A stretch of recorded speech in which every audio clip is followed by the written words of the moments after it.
Let me call upon Aniket.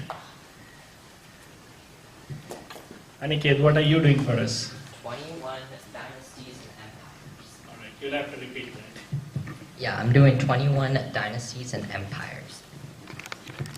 So we'll start off with the dynasties. So first we have the Jia dynasty, which started in 2700 through 1600 BCE. And it was really an icon. Let me explain. The Jia dynasty had an imperial ruler. Never before was there really an imperial ruler, an emperor. And so this really set the trend, I guess, for the other dynasties and other rulers. Next, I'm going to be talking about the Yang dynasty. The Yang dynasty was in 1618 BCE. No, not BCE, CE. And it was the golden age in China. As we all know, golden ages are when there's an explosion of new types of sciences, machineries, languages, all types of new things are made. And that was the golden age in China. Then there is the Rusi dynasty, which is also known as Kievan Rus, also known as Russia, present day. And the king and all his people were actually from the East Baltic Sea islands. They came together and he sent a bunch of travelers to find a religion because he needed to make sure that his country was, in a way, controlled, and so he can make sure that he's in power. So one of the travelers found Christianity, and when they brought him back, the king loved it, and so he made some changes to the Christianity, and he made his own religion off of Christianity. Then there's the Mayans. The Mayan dynasty is really famous for its agriculture in South America. It's famous for its architecture. It's very unique to its own type of perspectives and things like that.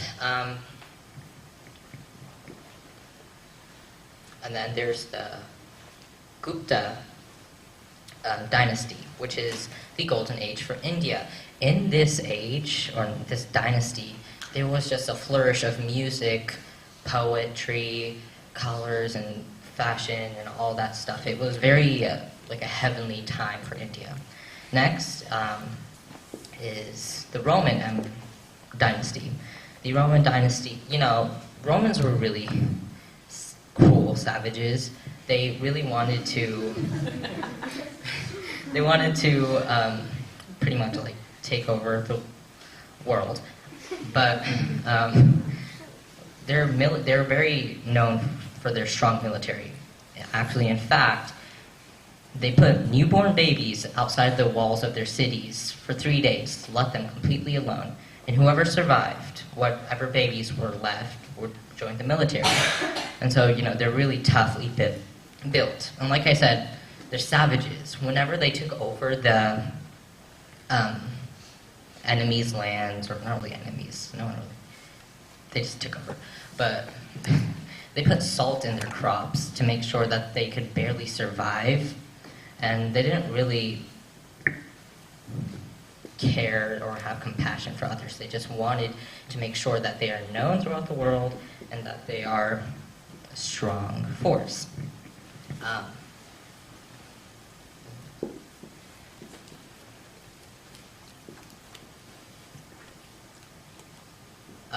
Then there is the Sui dynasty.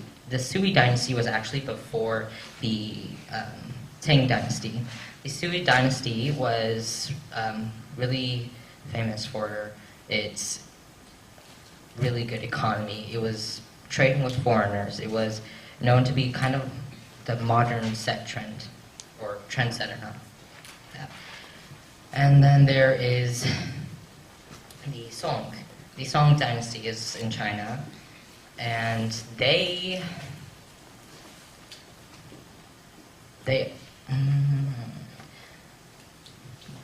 kind of did the same thing as the Sui, because that dynasty was right after the Sui and led up to the Tang. but the Song was famous for songwriting. There was a lot of poetry and music and instruments being made during that dynasty.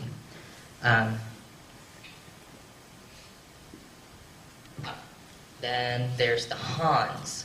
As we all know, we've all watched Mulan, right? The Hans were nomads. They never stayed in one place. They constantly traveled. They were savages, kind of, and they took over a lot of their enemies' lands, and they decided to make Islam their religion. Then there's the Qing dynasty. The Qing dynasty was famous for the emperor. He was the only emperor, well, not the only, the Sui actually united all of China. But the Qing emperor, he himself, during all these countries, there were 7 different empires and dynasties during the time. He united all of them during hundreds of years where most of these dynasties and empires and rulers, they couldn't do that unification of all of China. So he did that. Moving on, I'm going to be talking about the empires, and there was the Spanish Empire. They were conquerors. They had conquistadors. They went to South America and they mostly took over that land. Then the Aztecs. The Aztecs were famous for, Aztecs. The Incans. The Incans were famous for Machu Picchu. They were famous for their architecture, especially because, Machu Picchu was on a mountain, and these rocks, they're hundreds of thousands of tons, How would they possibly hand move these hundreds of thousands of rocks that were really, really heavy to the top of a mountain? That's a conspiracy theory on its own. And then there's the how do you pronounce it? Mongol? Yeah. Yeah, Mongol. I believe they came from the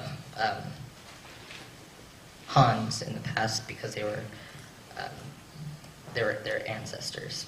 The Mongol were also, they were more so getting used to staying in one place rather than being nomads. That was pretty much what they were famous for. Then there was the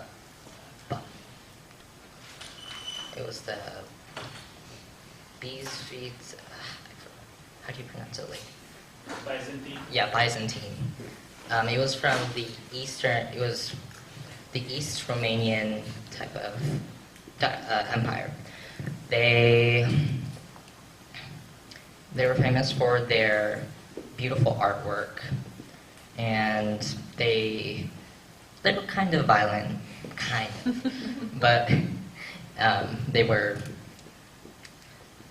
they made art, and they made a lot of beautiful pieces, and you can see it right now where there are museums and palaces. They have these beautiful structures, and a lot of their art was of war and warfare and things like that. Then there's the Aztecs. The Aztecs were famous for their agriculture. Before, when the Europeans, especially the Spanish conquistadors, when they tried to take over all of South America, they recognized that the Aztecs had agriculture. They actually grew crops, plants, and things like that, and by that they were able to sustain their way of life. And the Mughal Empire was in India. They were descendants from the Hans as well. Their religion was Islam, so they were Muslims, and they took over a majority of the middle and northern parts of India, and as well as Pakistan, modern-day Pakistan, in that area.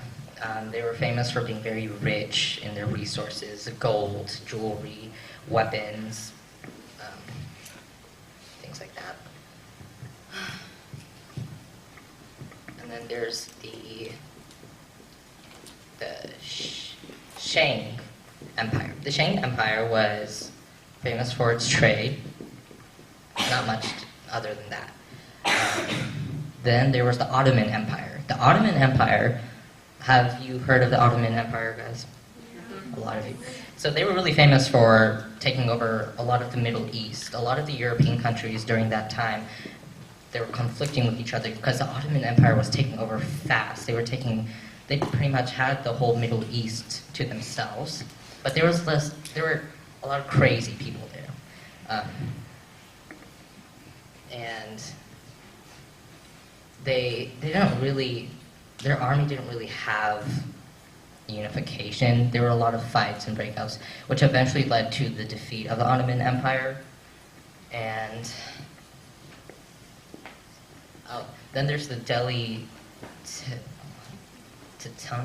or Sultanate Empire. They were Muslim as well, and it was a little smaller than the Mughal Empire.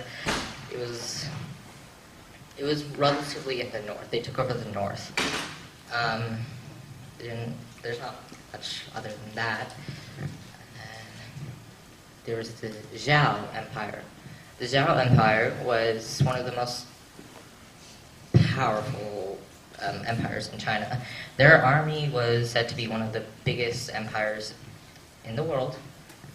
Their army was the biggest army in the world during their time. And I believe those are 21 dynasties and empires. Right. Great job, Aniket. If we had the time, I would have asked him to explain how was he able to, absorb, retain, and recall with great details the 21 empires and dynasties of world history within few hours of training. Great job.